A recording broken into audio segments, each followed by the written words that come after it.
स्वागत है दोस्तों।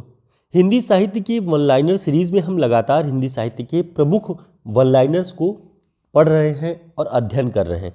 इस क्रम में आज की हमारी क्लास जिसमें बहुत महत्वपूर्ण वन लाइनर प्रश्न आपको मिलेंगे, तो शुरुआत करते हैं। सबसे पहला पॉइंट है हमारा, एक कथन है कि इसमें संदेह नहीं कि काव्यरीति का सम्यक समावेश पहले पहल आचार्य केशव ने ही किया।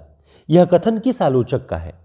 यह बहुत महत्वपूर्ण और बहुत प्रसिद्ध कथन है। इसके विषय में ध्यान रखना है कि आचार्य रामचंद्र शुक्ल जी ने केशवदास के विषय में ये लिखा हुआ है अपने हिंदी साहित्य के इतिहास की पुस्तक में कि इसमें संदेह नहीं कि काव्य रीति का सम्यक समावेश पहले पहल आचार्य केशव ने किया हुआ है। ध्यान रखेंगे इसको। अगला पॉइंट है, कविकुल कंठाभरण किस प्रकार का ग्रंथ है? तो ध्यान रखेंगे ये अलंकार ग्रंथ है कविकुल कंठाभरण। कमेंट करके बताएं कविकुल कंठाभरण किसकी रचना है। अगला पॉइंट है, कविकुल कल्पतरु इसके रचनाकार कौन है? तो ध्यान रखेंगे कविकुल कल्पतरु के रचनाकार चिंतामणि त्रिपाठी हैं। कविकुल कंठाभरण के रचनाकार कौन है आप बताएंगे। कविकुल कल्पतरु के रचनाकार चिंतामणि त्रिपाठी हैं। अगला पॉइंट है, श्रृंगार रस मंडन के रचनाकार कौन है? तो ध्यान रखना है श्रृंगार रस मंडन के रचनाकार विट्ठलनाथ हैं। ठीक है। भक्ति प्रताप, द्वादश यश और हितजू को मंगल, इन तीनों रचनाओं के रचनाकार कौन है? तो ध्यान रखना है आपको चतुर्भुज दास जो हैं वो भक्ति प्रताप, द्वादश यश और हितजू को मंगल इन तीनों के रचनाकार हैं।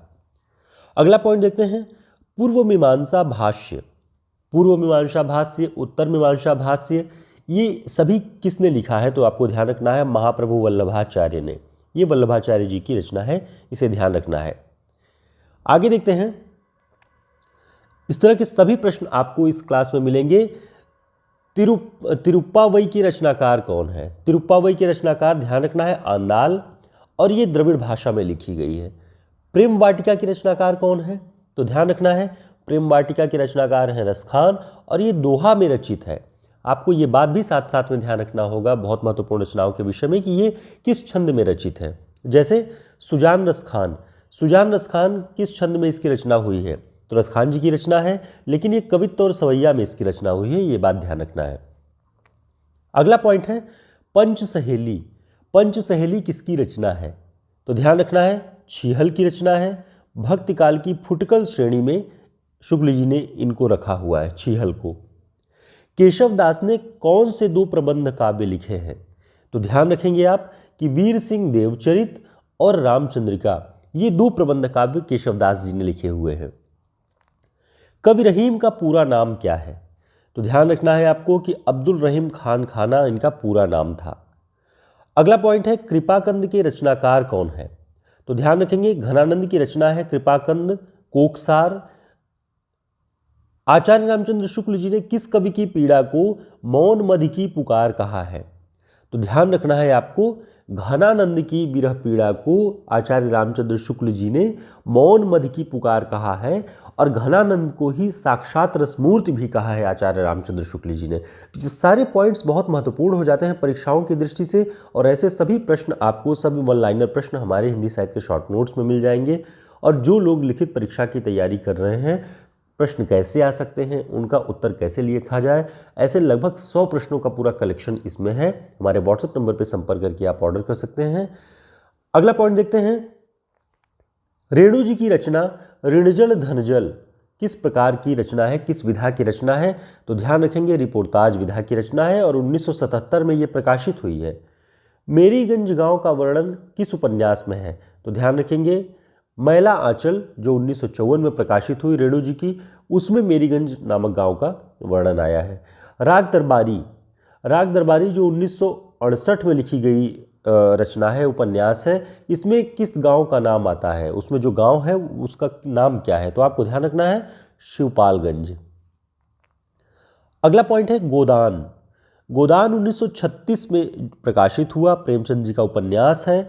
इसका केंद्रीय पात्र होरी किस गांव में रहता है? तो ध्यान रखना है बेलारी गांव नाम है होरी के गांव का। आधुनिक मीरा किसे कहा जाता है? तो ध्यान रखेंगे महादेवी वर्मा को आधुनिक मीरा कहा जाता है, और इनका जन्मवर्ष 1907 है। 1907 में और किस रचनाकार का जन्मवर्ष है, ये कमेंट करके बताएंगे। निराला जी की प्रथम कविता का क्या नाम है? तो ध्यान रखना है आपको, निराला जी की जो प्रथम कविता है उसका नाम है जूही की कली। और जूही की कली का जो प्रकाशन वर्ष है वो क्या है? 1916 ईस्वी।